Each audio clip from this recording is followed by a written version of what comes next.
What's going on, everyone? Welcome back to another episode of the JT Sports Podcast. I'm your host, JT.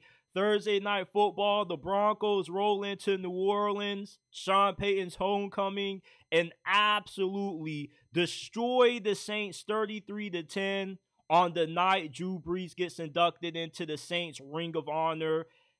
This is now the fifth straight loss for the Saints.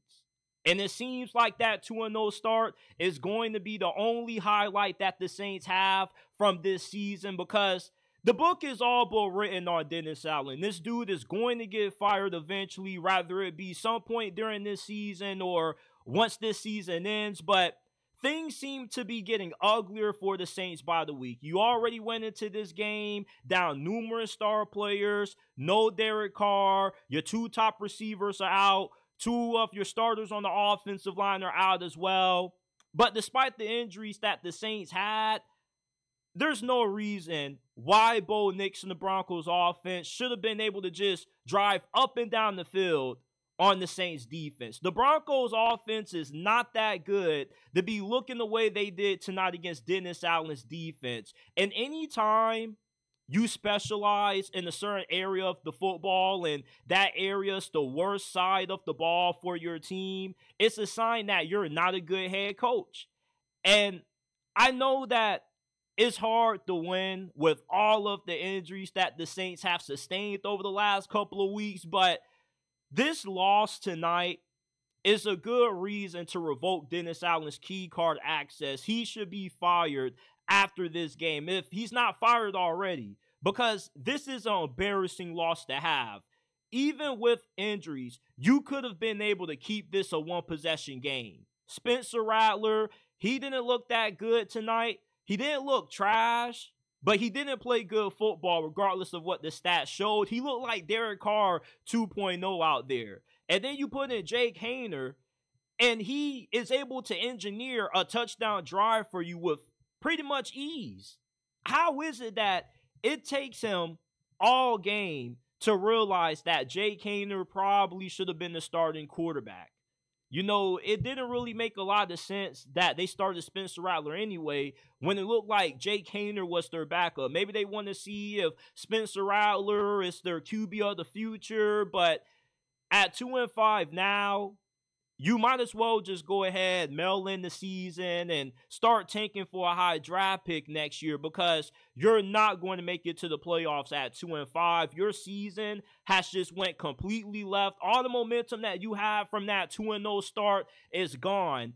And what surprised me the most from this game wasn't even anything that took place on the field. It was Drew Brees still being able to get this crowd fired up, despite how one-sided this game was at halftime. And Bo Nix, from a statistical standpoint, I wasn't really that impressed with him. But when you watch this game, you can obviously see the maturation out of Bo Nix as the season has progressed. Because I remember watching his first start week 1 against the Seattle Seahawks. The dude was playing like a deer in headlights out there. And I was starting to have some reservations about Bo Nix at one point. But ever since that win against the New York Jets, albeit it was ugly, he didn't play that well, only threw for 60 yards in that win, Bo Nix has steadily improved throughout this season. And he's not as good as what Caleb Williams or Jaden Daniels are, but he definitely is good enough to keep the Broncos in contention to get the 7th seed in the AFC for the playoffs this year. The Broncos defense has been playing out of this world.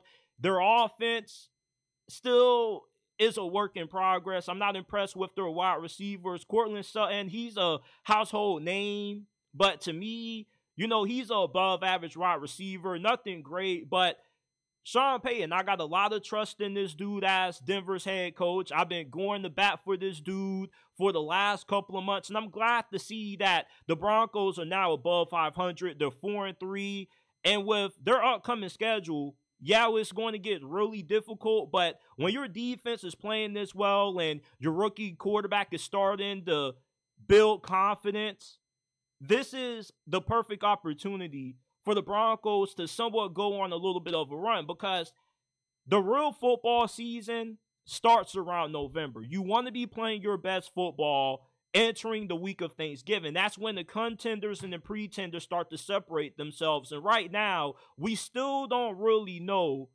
which category the Broncos fall under. Are they an actual contender to get into the playoffs, or are they just pretenders right now? And eventually, when they start to play some of the tougher teams on their schedule, they're going to come back down to earth. We'll see over the next couple of weeks the answer to that question. But moving forward, the Saints gotta revoke Dennis Allen's key card access, man. You cannot allow this dude to coach another game as the New Orleans Saints head coach, because he just doesn't look like he knows what he's doing. When they cut to him on the sidelines, the dude looks lost over there. He looks like he's in over his head. And most of us, even if you're not a Saints fan, knew that Dennis Allen was not a good replacement for Sean Payton. He's one of those coaches that is a good coordinator. When you hire him to be your defensive coordinator, he's going to have your defense playing at a really high level. But in terms of being a good head coach, he just doesn't have what it takes to lead a team to success. We've seen this when he was coaching the Raiders. We've seen this his first year in New Orleans. Last year, he was able to catch fire a little bit and get to a 9-8 record. But this year, the stamp has pretty much been sealed on the envelope on Dennis Allen and his future in New Orleans. This dude is going to get fired sooner rather than later. And Mickey Loomis, he's probably going to be on his way out as well, because contrary to popular belief, Mickey Loomis, he's good with the cap, but he's not good at drafting. A lot of the Saints' last couple of drafts have not been that good. Outside of the draft class that they had with Alvin Kamara, a lot of their draft picks have been misses or either average players at best. And tonight showed that with their lack of depth due to all the injuries they have, they're a really top-heavy team. And your best player, Alvin Kamara, played in this game, and he barely got any touches at all. And with the injuries you had at receiver, you would have expected to see Alvin Kamara have a bigger impact on the passing game, but he didn't. Clint Kubiak, he looked good for 2 weeks, and he now has looked like the worst offensive coordinator in the NFL. And you can make an argument that the Saints right now are the worst team in the league. They could be worse than the Carolina Panthers. If the Saints were to play the Panthers right now, I would take Carolina to win that game easily. The Saints just don't have any confidence, any momentum moving forward. Their team just isn't good.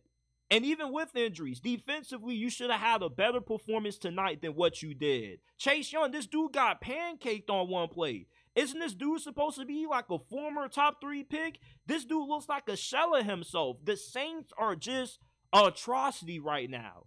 And maybe making a coaching change could be what this franchise needs to get this season heading back in the right direction. But at this point, we're not even talking about the rest of the season for the Saints. We're talking about what next year entails, what moves are going to be made in the offseason, who they're going to be drafting next year. And it shows you how bad of a coach Dennis Allen is. Because when you play so well the first 2 games, you're putting 40 and 50 burgers on teams, and then to just lose 5 straight after that, it's a sign that it's time to make some changes. Not just with Dennis Allen, but in the front office as well. They just need to clean house, get a new regime in there, and start all over, rebuild this thing, burn it down to the ground, build it back up, because it's a disaster right now.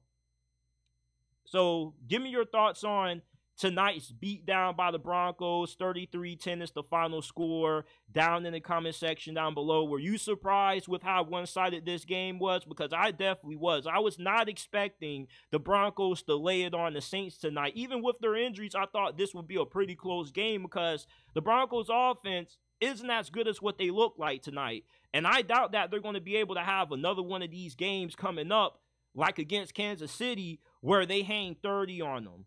You know, I'm not saying the Broncos suck at anything. I'm giving them their due credit. They played a good game. But even if you're a Broncos fan, you got to admit that your offense isn't as good as what they look like tonight. You know, so leave a like, comment, subscribe to the channel. Remember that you can find us on Apple, Spotify, Amazon, wherever you get your podcast from. The JT Sports Podcast is available. Give us a 5-star review if you enjoy, and I will see you shortly with another episode.